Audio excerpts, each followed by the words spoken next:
Dobrý deň, rád by som toto video venoval nielen obyvateľom Luníka 1, občanom mesta Košice, ale aj poslancom Mestského zastupiteľstva v Košiciach, ktorí 13.6. okrem firmy EEI budú riešiť aj celkom iné zaujímavé veci, a to je napríklad vybudovanie parkoviska pre subjekt, ktorý vlastní byty na Povazke 40A a Povazke 40B na Luníku 1.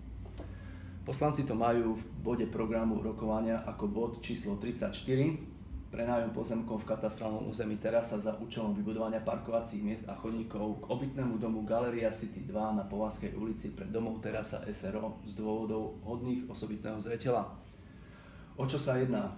Na Povazkej 40A, ako vidíme na tomto tu zábere, sa nachádzajú dve budovy. Je to Povazka 40A a Povazka 40B. Tieto dve budovy dneska vlastní jeden jediný vlastník, je to domov Terasa SRO. Potom na konci si povieme vlastnícke prepojenia a celkom zaujímavé niektoré údaje o tejto firme s prepojením na štátne zákazky. Ale podstata je tá, že táto budova kvôli tomuto tu územiu, volá sa to blok číslo 8, podľa odborných materiálov sa menil aj územný plán a regulatívy. Do Mestského zastupiteľstva 13.6. však ide návrh, aby sa parkovacie miesta, ktoré si musia tieto dva subjekty vybudovať na tomto území, aby si tieto parkovacie miesta vybudovali úplne na inom mieste. Povazka 40A a Povazka 40B sa nachádza tu, počkajte, to sú tieto dva bloky zhora, ale oni chcú vybudovať parkovacie miesta pre 138 aut v tejto lokalite. Čo je úplne v rozpore s tým, čo poslanci v roku 2014 schvalovali. A teraz si pozrieme, čo schvalovali. Celý tento projekt od začiatku bol celý záhadný a vždycky sa robilo zo strany mesta také zvláštne ťahy, aby sa to čo najviac komplikovalo a aby to bolo pre investora čo najviac priechodné. Najkurióznejšie bolo to, že napríklad samotný Richard Raši zvolal verejné prerokovanie k danému materiálu na 17. decembra roku 2013 na 9 hodinu ráno cez pracovný deň. Keď si zoberiete, že čo všetci robíme 17. decembra, keď je koniec roka, tak väčšinou v firmách je totálny chaos. Polovica Slovenska zháňa predvianočné darčeky a ďalšia polovica Slovenska rozmýšľa, kam pôjde s deťmi na prázdniny, na dovolenky a tak ďalej. Ale Richardovi Rašimu a celej tejto smeráckej klike to nevadilo, aby na 17.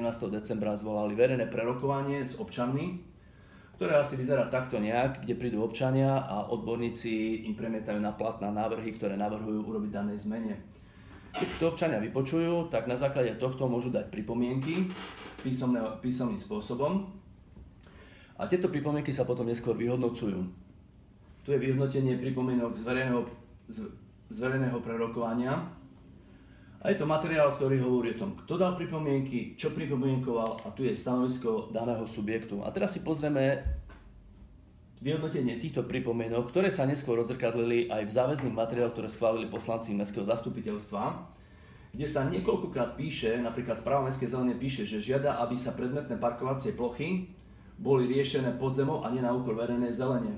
Odpoveď je, adekvátna kapacita parkovacích ploch môže byť zabezpečená vo vnútrobloku parkovacími plochami pod alebo nad úrovňou terénu. Vnútroblok má sa na mysli toto tu.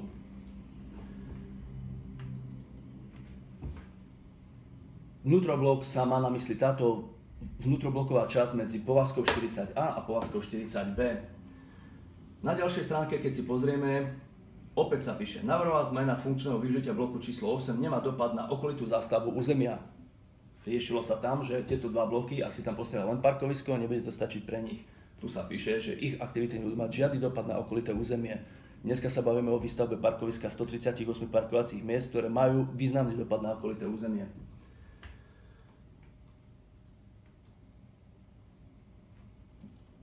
Na ďalšej strane zase máme, rieši sa tu zase neakceptovateľné riešenie statickej dopravy v bloku číslo 8 na úkor obyvateľov ulice Inžinierskej. Odpoveď opäť v tomto materiáli znie, pripomienka sa akceptuje v tom zmysle, že parkovanie rieši v kapacitách zodpovedajúcich príslušnej slovenskej technickej normy vo vnútrobloku riešeného územia. Opäť sa píše materiál, že vo vnútrobloku sa budú riešiť parkovacie požiadavky obidvoch subjektov. Tuto máme opäť potvrdené. Odborný materiál bol vypracovaný odbornou pracovníčkou a na základe tohto pripomienkovania sa potom vyhodnotenia sa urobia stretnutia s občanmi, ktorých pripomienky neboli akceptované.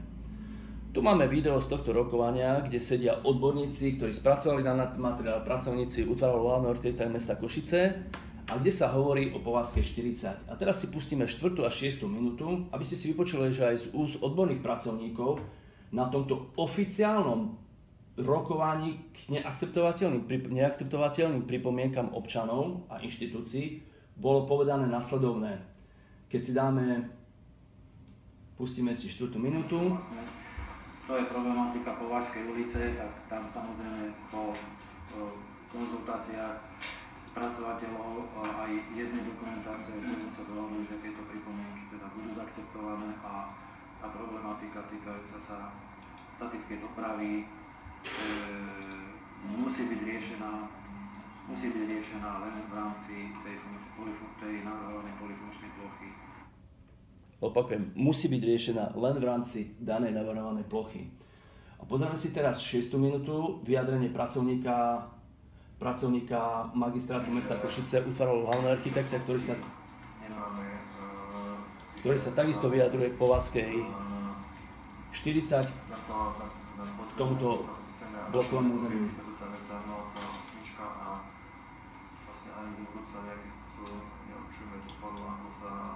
Parkovanie tam bude riešiť, len to, že sa bude musieť riešiť v tejto ploche, ktorá momentálne je predmetom tej zmeny. Že sa bude musieť riešiť v tejto ploche. To znamená, to je stanovisko pracovníka útvaru hlavného architekta. Na základe všetkých týchto pripomienok tejto verejnej diskusie sa spracovali materiály, ktoré sa volajú zmeny a doplnky, ktoré v tlačenej forme išli poslancom mesta Košice na schválenie mestskému parlamentu. Na základe týchto materiálov mestskí poslanci majú určené. Materiál bol pôvodne, že sa bude robiť v dvoch etapách. V prvej etape, že sa vybuduje len parkovisko a keď sa zrealizuje aj táto budova a urobia sa dostavby, tak sa urobí hromadná garáž. Potom sa rozhodlo, že pôjde do zastupiteľstva len jeden bod a to hromadná garáž, že žiadne medziprechodné etapy. V tých podmienkach, ktoré dostali poslanci na schválenie, je napísané: podmienkou prestavby celého územného bloku číslo 8, to znamená toto tu, vrátane týchto dvoch budov a plánovaných aj prístav, na polyfunkčné územia bude potreba zrealizovať vo vnútri blokovom priestore v druhej etape podzemnú halovú garáž s kapacitou v zmysle platných ukazateľov pre konkrétne definované kapacity účelových jednotiek celého bloku. Hej. Opäť potvrdené, že tu musí byť hromadná garáž. A poslanci zároveň schválili aj záväzné regulatívy pre dané územie. A v tých záväzných regulatívach je určené plochy statickej dopravy, takže sme použili termín súdruha Jakubova, ktorý navrhol výraz hromadná garáž pomenovať ako objekt statickej dopravy. Plochy statickej dopravy realizovať vo vnútri územného bloku pre jestvujúce a navrhované objekty bývania a občianskej vybavenosti. Pre jestvujúce a navrhované. Tu môže byť ešte dostavba, takže je to úplne jasne definované. Pri vytvorení celkových kapacít statickej dopravy v územnom bloku číslo 8 je potrebné zabezpečenie skapacitnenia križovatky ulic Povazka alebo Recka. Som strašne zvedavý, kedy a kto to zrealizuje, v ktorom storočí. A posledná záväzná regulatíva, ktorá hovorí o tom, že tam musí byť niečo väčšie postavené, je to, ktoré sa vyžiadala aj civilná ochrana. Pre územie bloku číslo 8 zabezpečiť ukrytie pre 460 obyvateľov v navrhovanom objekte podzemnej garáže alebo v navrhovanom objekte statickej dopravy. Toto je materiál, ktorý schválili poslanci mestského zastupiteľstva so všetkým, čo som čítal dopredtým. Tu je uznesenie, schvaľuje dokumentáciu zmien a doplnkov číslo 2, plán obvodového centra Košice Terasa, lokalita Povazka. Čiže to, čo som doteraz hovoril, všetko je záväzné pre mesto Košice, lebo to schválil mestský parlament. To bolo vo februári 2014. Ja som ešte v 6. mesiaci 2014 ten istý materiál nechal schváliť aj na mestskej časti Košice Západ, keďže lokalita sa skladá na mestskej časti Košice Západ. Za daný materiál hlasovali všetci poslanci okrem dvoch, len dvaja sa zdržali. Obidvaja sú smeráci. Jeden z nich je dneska starostom mestskej časti Košice Západ a druhým je dneska zástupca jeho. Aby ste vedeli, že už o 4 mesiace neskôr Jan Jakubov ako poslanec mesta ešte hlasoval za daný materiál, o 4 mesiace neskôr už za ňo nehlasoval. Ja sa pýtam, pán Jakubov, čo sa odohralo za tie 4 mesiace, že ste zmenili názor? Takže dostáva sa materiál na prerokovanie poslancov mestského zastupiteľstva s tým, že nie tu sa budú riešiť všetky tie podmienky, ktoré som teraz diktoval a čítal a ktoré boli schválené poslancami mestského parlamentu, ale že tu sa vybuduje na poslednej zelenej ploche, ktorá sa nachádza na Luníku 1, obrovské parkovisko pre 138 obyvateľov. Paradox na tejto veci je ešte to, že pred 3 týždňami, tu je Povazka 1, pred 3 týždňami bol zástupca starostu pán Sitkar aj s poslancom Velesom, obidvaja smeráci, boli na stretnutí s obyvateľmi na Povazke 1 a presviečali ich, aby si nechali postaviť 25-miestne parkovisko pred blokom. Občania Povazke 1 to odmietli a smutné je to, že keď tu rokovali s občanmi, že im zabudli povedať, že aj tak vám vybudujeme parkovisko, ale budeme mať 138 parkovacích miest a nie pred blokom, ale vám to dáme za blok. Takže takto funguje asi samospráva s obyvateľmi, že prídu pekne sa porozprávajú, len im zabudnú povedať takú podstatnú vec, že za blok vám presne 138 parkovacích miest. Krásny paradox je ešte aj to, že keď vy ste Smer pozitívna firma, tak máte neskutočné vymoženosti. Na tomto obrázku vám, ktorý budú schvaľovať, obidva materiály budú schvaľovať poslanci Mestského parlamentu v Košiciach. Toto je údaje, ktoré sa týkajú toho parkoviska, ktoré idú postaviť smeráci tu. Urobia to tak, že príde firma Domov Terasa, postaví celé parkovisko a odovzdá potom po postavení do správy mestu Košice. Znamená to, že mesto Košice tam bude odhrňať sneh, bude tam svietiť, bude tam robiť všetku údržbu okolo toho parkoviska a táto smerácká firma zaplatí mestu Košice cena za prenájom 1 euro na rok. Také isté parkovisko, trošku menšie o 100 m2, ide postaviť iná firma na Popradskej ulici.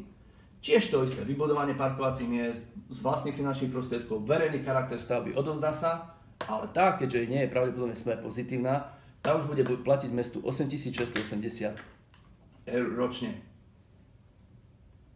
No a tu som si nechal na záver taký bombónik finančného prepojenia, že kto je to vlastne Domov Terasa. Teta Anka je myslím všetkým známa, aj Marcel Foraj, ktorý bol bývalý šéf Všeobecnej zdravotnej poisťovne. Domov Terasa firmu tvoria traja ľudia. Igor Hudák a Robert Propsner, ktorí sú majiteľmi firmy High Reklama, reklamnej agentúry. Ako tretí člen SROčky je Štefan Čulba. Je to pán, ktorý mal s tetou Ankou, s pani Sučkou, 7 spoločných firiem. To je teta pána Foraja. Takisto má spoločné aktivity aj s pánom Machom, ktorý je vlastne sused pána Pašku.